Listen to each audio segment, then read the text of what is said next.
Buenas tardes, profesora Lilia Herrera y compañeros presentes en esta modalidad virtual. En la tarde de hoy, mis compañeras y mi persona, Génesis Osorio, tenemos el grato placer de exponer nuestra charla sobre los tratos preliminares y el contrato de promesa. Empecemos. ¿Qué son los tratos preliminares? Los tratos preliminares no son más que un conjunto de conversaciones que establecen ambas partes. ¿Bajo qué finalidad? Bajo la finalidad de que ambas partes establezcan un acuerdo. Es importante señalar que en los tratos preliminares no se genera una responsabilidad, pero que a través de los tratos podemos encontrar la verdadera voluntad que manifiesten ambas partes. Menéndez nos señala que los tratos preliminares no son más que aquellos actos precontractuales no esenciales para el nacimiento de un futuro contrato. Pero ahora bien, ¿en qué consisten los tratos preliminares? Estos consisten en una serie de conversaciones, como ya les había mencionado, y actividades que van dirigidas a informarse y a negociar los futuros términos de un contrato. Basándonos en este punto, estaríamos frente a las negociaciones o a la fase precontractual. Y es muy importante porque en la fase precontractual ambas partes deben de manifestar la buena fe. Esto a que los tratos negociales preparatorios de un futuro contrato están salvaguardados bajo la buena fe. Y esto podría generar una responsabilidad civil por el culpa in contraendo en causa de una ruptura injustificada ante los tratos previos. En los tratos preliminares no necesariamente se debe culminar con un contrato o generar una responsabilidad por el hecho de no haber llegado a un acuerdo. No es así. Pero en caso de que una de las partes haya incurrido en la mala fe, esto generaría una ruptura injustificada y esto constituye un abuso al derecho, porque esto provoca una serie de trabajos, de tiempo, de gastos a la parte de buena fe. Es importante que destaque los puntos importantes del trato preliminar, que vendría a ser manifestación de la buena fe, como ya les he hablado, el deber de confidencialidad y la manifestación de mostrar siempre una información eficaz. Contrato de promesa o precontrato. El precontrato vendría siendo la intención de dos personas para la formalización de un contrato a futuro. Pero palabras básicas, ¿qué es el precontrato? El precontrato es un acuerdo no oficial que se habla a interno para luego formalizarlo. Pero en ese acuerdo las dos personas, hablan sobre sus derechos, sus necesidades. Ya luego de hablar eso, se podría decir que se llega a un documento oficial para luego firmarlo y decir que es un contrato. Las palabras de Rocco Sastre habla que el precontrato vendría siendo un documento preparatorio, consensual y bilateral en el cual las dos personas muestran sus necesidades básicas o sus exigencias antes de firmar un contrato. Tenemos que tener claro que el precontrato tiene dos partes, que vendría siendo la primera parte, promesa de contrato, en el cual se lleva la facultad proyectado por la independencia de ambas personas. Y luego está la exigencia del cumplimiento del contrato. Esto quiere decir que lo que se estuvo hablando o lo que se ha proyectado es algo que mayormente no es que se tenga que cumplir, porque a veces cuando uno firma las cosas o cuando uno redacta el documento del contrato se cambian algunas cosas, pero es algo que ya está estipulado, ya es algo que está hablado, ya es algo que está consensuado y mayormente se tiene que respetar.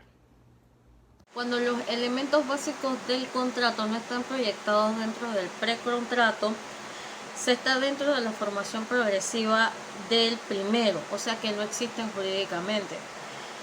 En tal ámbito, las partes podrían llegar a un acuerdo donde son vinculantes para ellas, pero no para exigirse obviamente el cumplimiento de este mismo, ya que este no existe, y pueden entonces desistir de los tratos. La esencia del llamado precontrato, contrato preliminar o propietario o pactum de contraendo, es el de constituir un contrato por virtud del cual las partes se obligan a celebrar posteriormente un nuevo contrato, el ya llamado contrato definitivo, que de momento no quiere o no se puede celebrar, por lo que la expresada figura del contractual del llamado precontrato es como es una figura de obligación para llegar a un futuro contrato. Podría decirse que el precontrato, en pocas palabras, es un acuerdo válido, ya que surte efecto desde el momento en que se da su firma. Entonces, las responsabilidades por la firma de un precontrato son cuando las partes hubiesen fijado la totalidad de los elementos esenciales del negocio de un precontrato. Cualquiera de las partes podrá exigir a la otra el cumplimiento de este mismo, o sea, de la promesa de poner en práctica lo que está pactado en el contrato definitivo. Entonces se le podrá reclamar por vía judicial tales responsabilidades ante la negativa del otro contratante. Ante la reclamación por daños y perjuicios, únicamente serían indemnizables los daños y perjuicios que resulten acreditados como consecuencias negativas del acuerdo ya rectificado. En todo este caso, la carga de prueba de la cuantificación de los daños recaerá sobre la parte que se le reclame los daños. O sea, que quien reclame se debe de acreditar la existencia de un daño y el importe de este mismo. Tenemos 5 requisitos para el precontrato. Uno de ellos es la capacidad. Es aquella que ambas partes deben tener la misma capacidad para poder celebrar el precontrato que se exige para el contrato definitivo. Por consiguiente, tenemos la forma. La forma del precontrato desde un principio es libre.